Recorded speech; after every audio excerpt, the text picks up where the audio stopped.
a little dark side rant.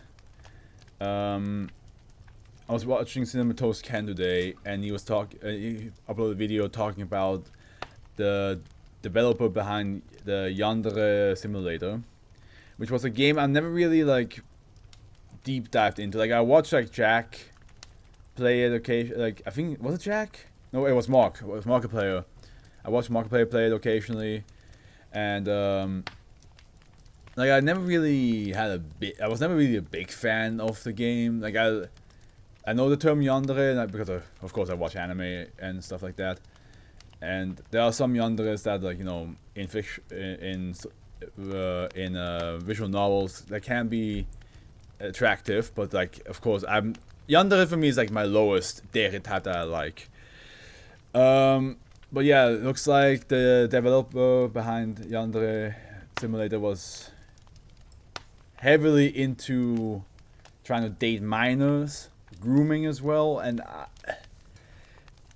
I already like heard like negative things from him years ago. So when that news came out, I was not surprised. But when I saw more information about it, the more I got angry at this man. Like I think the best example of how pissed off I got was when there was like a Snapchat screenshot being shared around that shows him talking to a girl who's like 16 or 17, and he says, you know, 17 is 94% of 18, so I'm technically dating a 94% of an 18-year-old. And I was like, I got so mad at that logic. Because, like, if you think that way, this would mean that you think that a 9-year-old is technically 50% of 18, you know? So, like, when I said that out loud, I was like, and then Ken, in the video, said the same thing. And I was like, I had a bit of a laugh to, like, think that we thought the exact same bullshit reasoning that they come up with. So, yeah, I'm glad he's under fire. Because, again, I already heard that he was like acting weirdly a couple of years ago, and I'm not surprised that he is doing this type of thing. But I'm just saying about this because it's like a topic to talk about. And anybody watching on YouTube right now is gonna be like, "This is a dark start of this video." But yeah, so by the time this video comes out though for YouTube, that news is gonna be very old. It's gonna be like at least 5 months old. But yeah, maybe by then, development-wise, we will see what happens with that guy. Honestly, I thought he was out of the grooming years ago. There were hints for sure. I'm pretty sure there were hints, but I don't think he was ever outed fully. But there were definitely hints. I might be wrong though. Like I never like. I only heard that he was already a problematic character back then. Papa's post. We gonna read Papa's post now. This is a middle length. Euclid. All secure facilities are to investigate any police reports matching the description. I just now realized that for some reason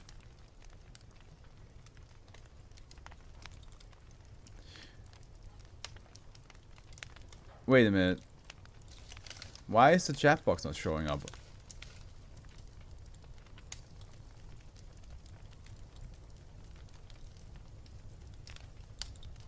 Hold on. What? Was it never on this whole time? And I just now... Wait, hold on. Test.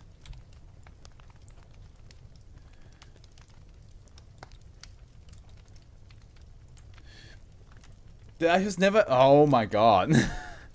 How did I not realize it was never there? Now I'm seeing it. I'm pissed. That means in the previous stream, nobody's gonna see your comments then. Ah, damn. Well, it's fixed now. One stream won't harm me. People will know that I'm talking to somebody, and they won't see your comments, but Now they do. So here we go. Where was I? All secure facilities are to investigate any police reports matching the description of SCP-1662 instances. Should an SCP-1662 instance be identified, the closest secure facility is to retrieve and temporarily contain the recovered instance until permanent transfer to Site 91 is possible. Dash A through Dash D are to be kept in separate 3x3 x 2.5 meter cells of 8.8 centimeters thick transparent armor lined in one-way laminate. Each cell is to be fitted with an electronic lock with exits converging into a single hallway.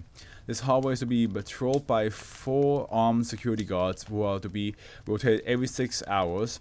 Guards are to be armed with shotguns with beanbag rounds and collapsible batons for use in the event of an attempted containment breach.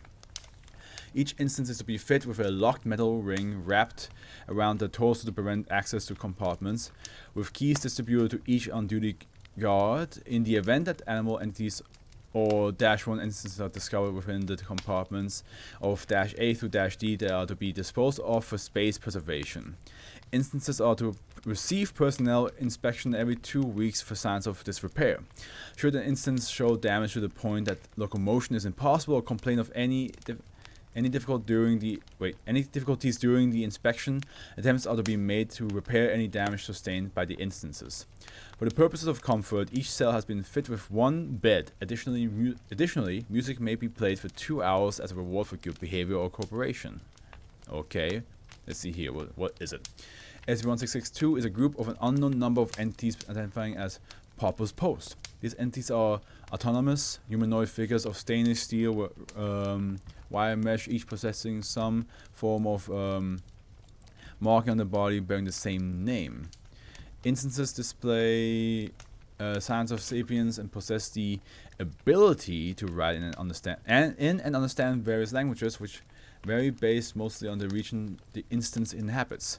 Instances also appear to possess the knowledge of an at this time untranslated written code, consisting of dots, various shapes, and the number 0 through 7 that is presumably used for communication between instances. Instances possess disparities in appearance, including a height, proportion, and structural damage. However, all instances have a straight compartmentalized torso, which are divided up into sections which may vary in orientation. SCP-1662 instances possess the ability to create through an unknown means various species of pigeon, rat, and squirrel native to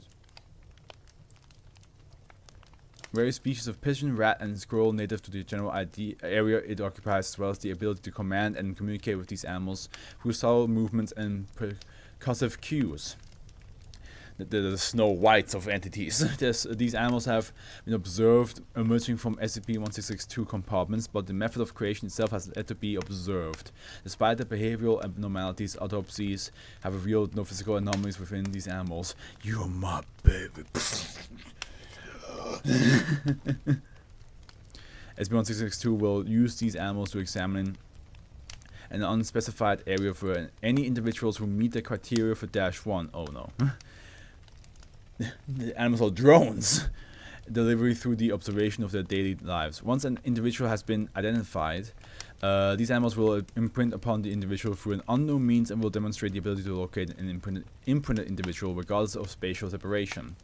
SCP-1662 will then follow the imprinted individual and attempt to deliver Dash 1 personally, until the point that delivery is made or the individual no longer fulfills the requirements. Should SCP-1662 be incapable of delivering Dash 1 itself, an animal may perform delivery in its place. Dash 1 are letters held and delivered by SCP-1662 instances to other individuals. Dash 1 instances recovered to date have usually arrived sealed within various containers, including cardboard boxes, envelopes, manila folders, and mailing tubes. Regardless of the form, each container invariably lacks any form of returning address, including the identifying Pauper's Post label. Makes sense. So the postman. So it's just it's just a delivery animal. Each letter contains similar handwritten sonnets with erratically varying themes, some of which are impossible to identify. Handwritten within Dash 1 stays consistent among individual SCP-1662 entities, suggesting that SCP-1662 instances write Dash 1 themselves.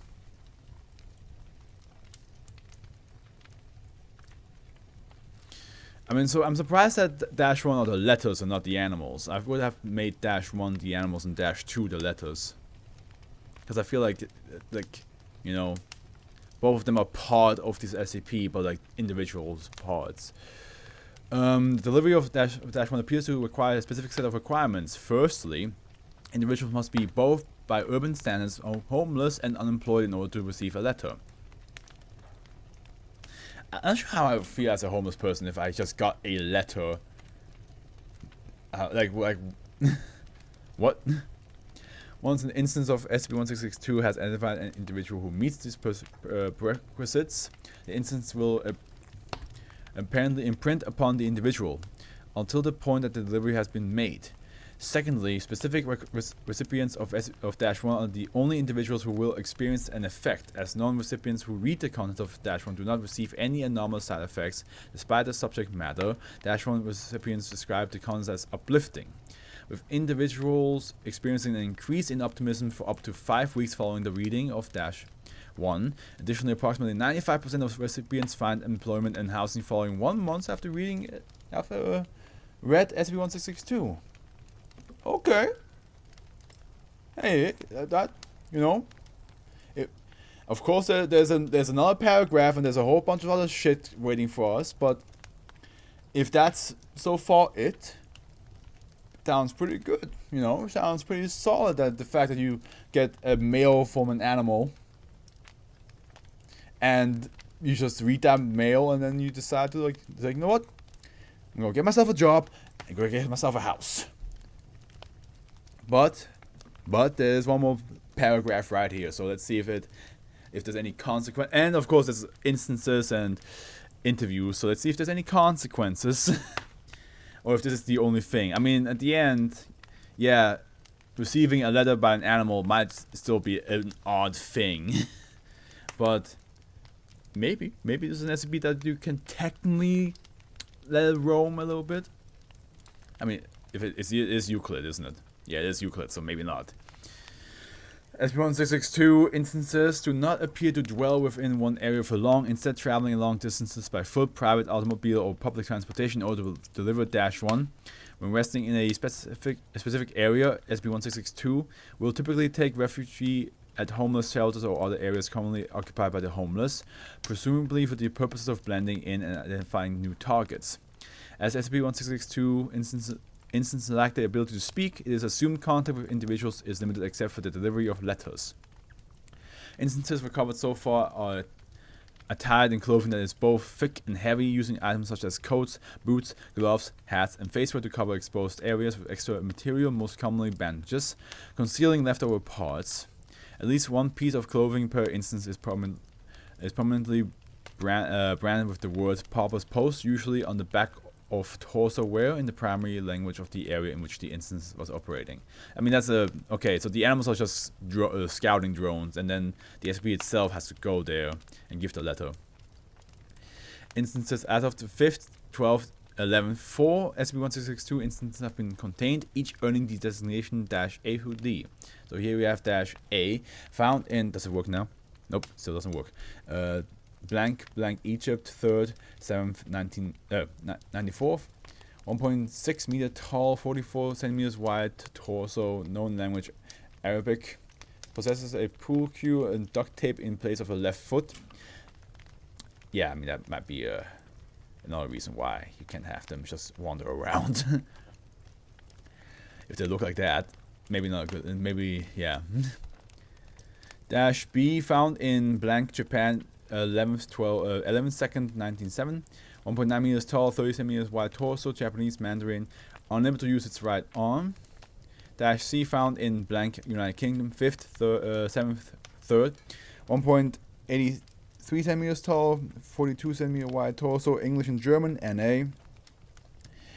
-D, found in blank Canada, 5th 12th 11th, 1.8 meters tall, 5 centimeters wide torso, English, French, Mandarin, apparently incapable of creating -1, and animal entities found dwelling within a permanent residence lacks any Papa's Post label.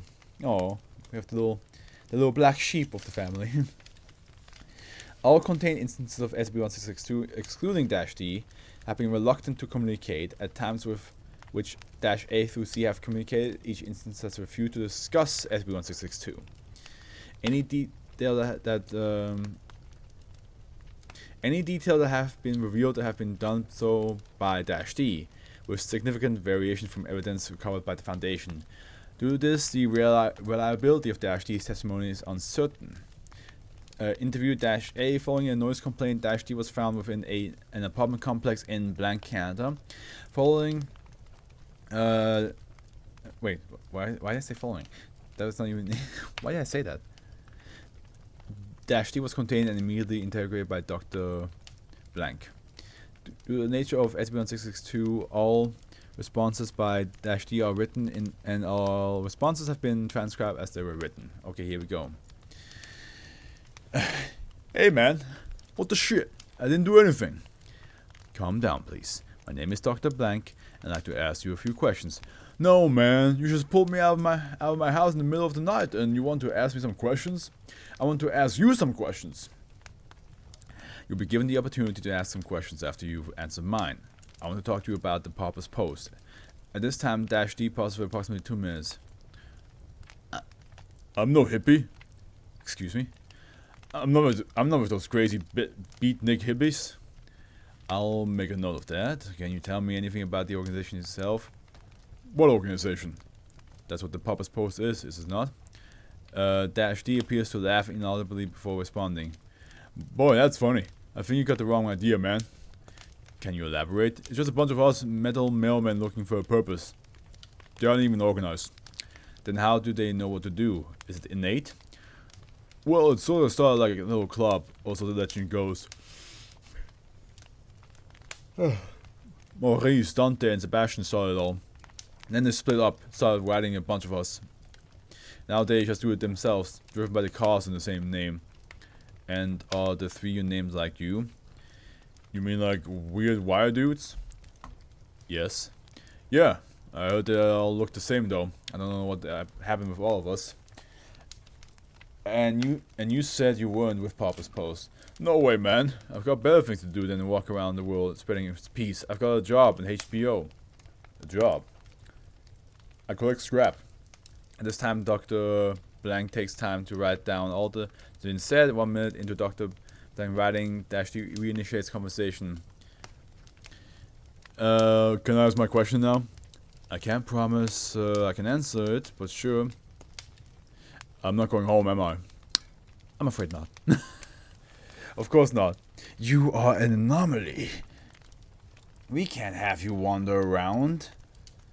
You are one of us.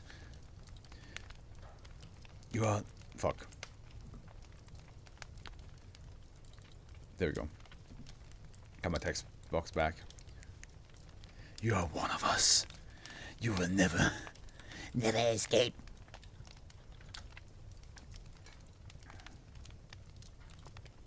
Well, I think besides Metal Man giving you the letters, I mean, the effect is pretty positive. Homeless people just decide to be like, no, I don't, you know what, I don't want to be homeless anymore.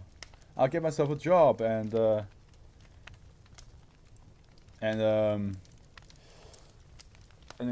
home. I'm done being homeless. It's pretty nice. You know, it's always kind of struck me weird how they were sending doctors to interrogate anomalies instead of like regular people or something. I call them doctors, but I also know there's also like versions where they are called directors. So, like, I was never really sure if it was doctors or directors because like I saw both. I just started saying doctors from the very beginning, and never really like changed my. I never changed my ways because I know there's like researchers and directors, and the O5s, and then there's the actual doctors that like heal like hospital doctors there. But I just always said doctors to when I saw DR because I never thought about directors having the same, you know, acronyms. So I'm not sure if it's supposed to be doctor in this case as well, or if it's supposed to be directors. But I'm just gonna keep saying doctors because I feel like, I don't know, something about like the foundation and having the foundation like top guys being doctors instead of directors, like just sounds cooler to me. Now they use deer for the oh yeah they do. You're right. So yeah, no, then yeah, you have a valid point. It is weird that they that they got doctors instead of but yeah, I mean a doctorate doesn't have to necessarily be like only in medicine, right?